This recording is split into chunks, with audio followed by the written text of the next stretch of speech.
his head again. A lion roared and was quickly followed by a loud blast of noise. Harkin rubbed the heels of his hands against his eyes, willing away the images. The gardener of the dark forest broke through the tree line astride the lion, holding aloft a large conch shell. A snake wound itself around the lion's antlers, dropping to the ground and burying itself just underneath the soil. "I heard your distress call," said Harkin, still looking toward the sea. "Damn your distractions!" yelled the gardener, startling Harkin. Harkin turned around, his brow furrowed. "Wolfston has escaped to the other world. He must know I left a copy of the plans with Correk." "I told you that ring was a bad idea from the start. Now Correk doesn't even know he's got something that needs protection. But there are more problems closer to home. Peyton has broken out of that thing you called his home." The gardener's voice roared through the forest, shaking the trees. The ground shook from the animals moving further away from the fury. Harkin shook his head, surprised. "That's not possible. There was a ward on that room." "Sometimes desire can overcome even magic, and without those wards, his magic is no longer contained. You saw what happened the last time. He won't be able to control it. This all has to come to an end." The lion reared back on its hind legs, and the vines in the gardener's hair turned black, twisting in and out. "I bear responsibility for this one. I listened to your ideas and I gave you refuge. Find Peyton and bring him back safely, and then you tell the world the truth, including Correk. I'm done with the secrets." He lifted the conch shell to his lips and blew again, a low, deep sound that echoed long after he stopped. A tall, chestnut-colored stallion came bursting through the trees and stopped next to the gardener, pawing at the ground and shaking its large head. "Take the horse and ride toward the light castle. I will look to the west. Find him before he can harm someone. Then we will find Correk and you will take back that damnable ring."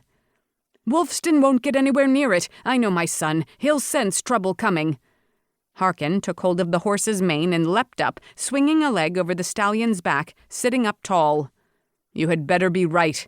That machine should have been dismantled and buried a long time ago." "I have to rescue Peyton." "You have to accept Peyton's fate."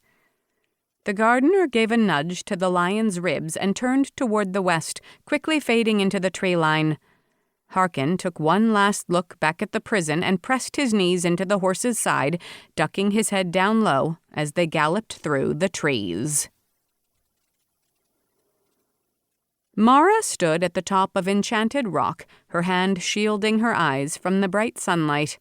Tony stood to her right, crouching down to pick up a delicate gold necklace with 2 gold moons hanging from it. "They were definitely here," said Tony, the necklace dangling off her fingers, twisting around in the Texas wind.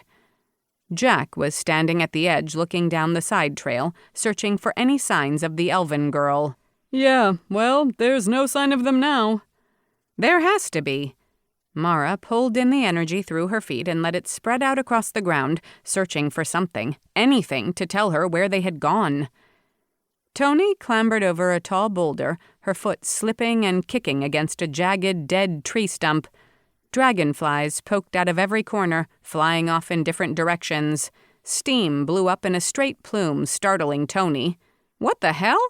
"Look!" Jack was pointing in the air, high over Tony's head at the steam. It was twisting and turning into a string of ponies chasing each other in a tight circle. The wind picked up over the edge of the bluff and blew into their eyes, scattering the images. "What was that?" "I think I know," said Jack. "A carousel," said Tony, a sly smile on her face.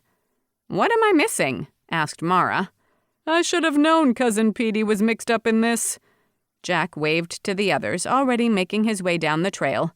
"He's not really my cousin. It's what we all call him. Baddest wizard in these parts. He runs the Carousel Lounge on the north side." Tony wrapped her arm around Mara and smiled, heading behind Jack. "Goes to the tune of his own weird circus drum." "And that's saying something for our people." Jack slid down part of the path and slowed down, waiting for Mara and Tony. "He came to this world as a 10-year-old runaway, and one of the first things he saw was the circus. Made quite the impression on him." Mara's eyebrows went up.